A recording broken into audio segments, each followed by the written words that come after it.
Hi everybody, welcome back to Art Appreciation. I'm glad to see you back in class, even if it is in this unconventional way. I hope you're all staying safe during these strange times, and I hope we can work together to keep this class going. Anyways, let's get started. So today we're going to be talking about early human and Neanderthal art. So, when you're standing in an art gallery, staring at some subway graffiti, or mindlessly doodling, have you ever stopped to think to yourself, where did this creative impulse come from? Why is it so many humans have dedicated their lives and energy to making marks on paper, or on canvas, or carving figures from stone? Some people even have the impulse to do embroideries. So many different types of art making that are unusual in the sense that they are only practiced by our species. Why don't we see other animals doing things like this? Well, the answer can be traced back to this little guy, Australopithecus gari. If you've seen the movie 2001: A Space Odyssey, you will be familiar with him. He was the first human ancestor to pick up a bone and smash it on its prey. This fundamentally changed our species. No longer were we at the burden of the world around us. We were in a way starting to shape the world into a place more hospitable for us as a species. So soon after the first stone was picked up and smashed on a bug, you know, humans started to realize, or early humans, not humans, early humans started to realize that cracking two stones together could make sharp stone tools. So these were the tools that ancient human ancestors used to go hunting. Think of your classic caveman cartoon, hairy little ape man with a long stick and a nice sharp pointy stone at the end. So these carving tools were, helping us develop our abilities not only for hunting, but also helped create deeper levels of thinking in our new fat brains.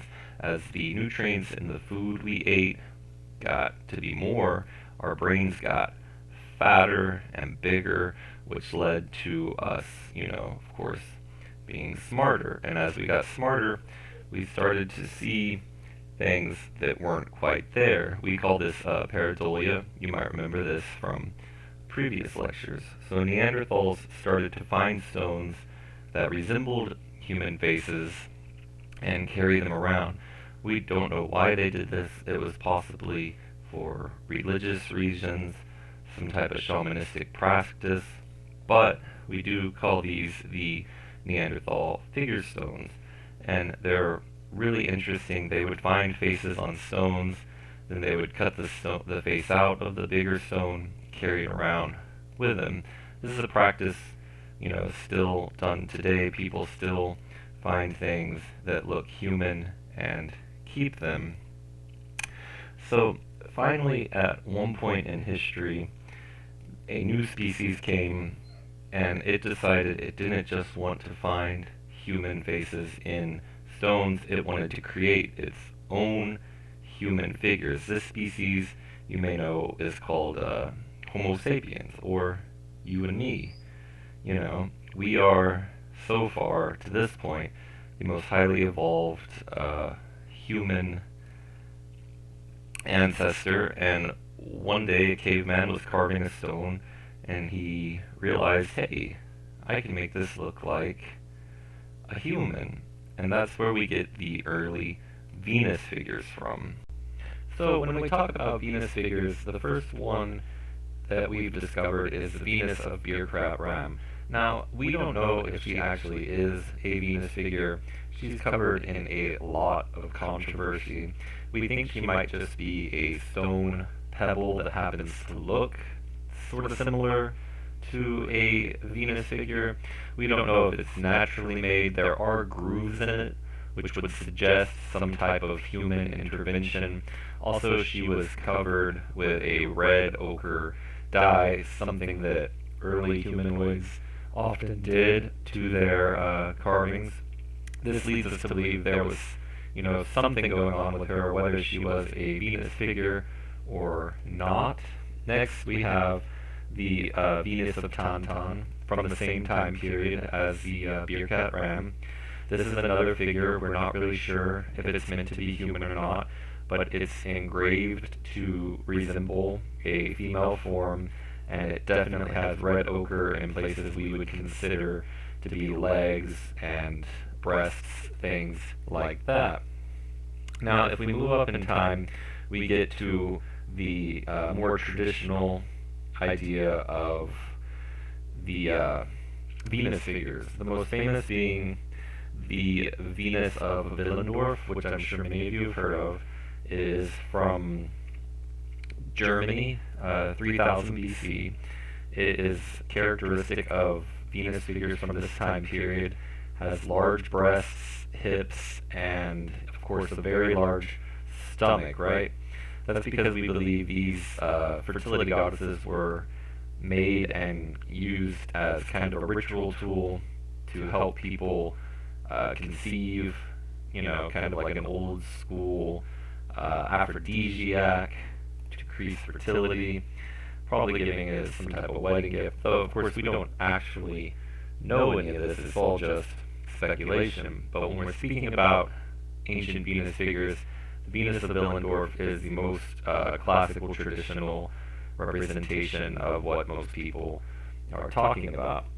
Some other examples, of course, I'm going to butcher these names because they're very strange and European, and of course, I'm a Texan and an American. But we got the Venus of Holfels from 38,000 BC.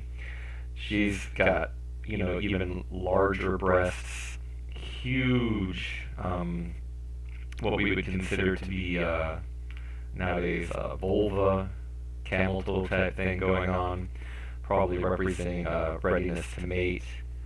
Another great example is the Venus of La Selle from France.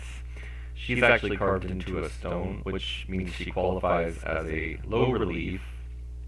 She's holding something in her hand. There's a lot of discussion about what that something is. Some people believe it to be a crescent moon, representing night cycles, things like that, things that ancient cultures were definitely interested in.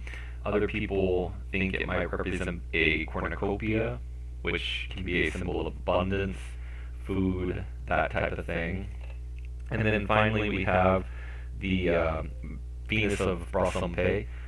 Very, very interesting figure because she is the first Venus figure to have these markings on her head. We believe they are either hair, some type of hat. We're not actually sure. In my opinion, definitely looks like some type of hat, hair. Of course, if you look at these Venus figures, one thing you'll notice is they often don't have arms, it appears. There are arms there, such as on the Venus of Willendorf. You can see the arms are actually clutching her breasts if you look at it from the right angle. Last Venus figure we're going to talk about is actually not a Venus figure at all, but it's an ancient carving from the same time period. It's the only male carving we have, and that is the Lion Man of Hohenstein. And what's interesting about him is not only is he the first representation of a male in art history, but he is also the first anthropomorphic character. For those of you wondering what anthropomorphic means, basically think of Bugs Bunny. It's when you take a animal, you give it human characteristics. Of course, they weren't doing this for a cartoon. They were doing it probably for some type of ritualistic purpose.